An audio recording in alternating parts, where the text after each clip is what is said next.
We didn't. Yes, Oh, we I were guess, we were sorry. applying sanctions upon Japan, which caused them to be quite agitated with our stance, and they needed that war for their empire building machine, and so they decided to take action against us, right?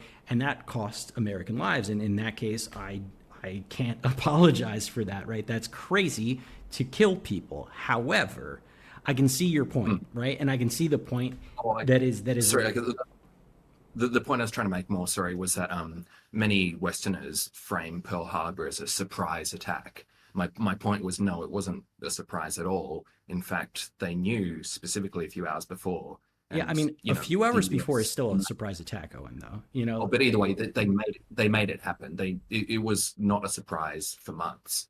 I mean, like why was the Navy gathering up there in the first place? Mhm, They knew mhm. that Japan was going to fight them Well, so you can eventually. ask the same question about, like, say, the invasion of Ukraine, right? So during the invasion of Ukraine, there was a massive buildup of Russian forces on the side, and there you had people assuming, saying, "Hey, they're just doing military exercises," and that they were completely wrong. Obviously, you also had people like Mm, myself included who assumed that they were just doing this to create a leverage point to say, like, "Hey, look, we've got all these forces on the border, like, come to the negotiating table, or else," more as like a bluff or a feint, if you will.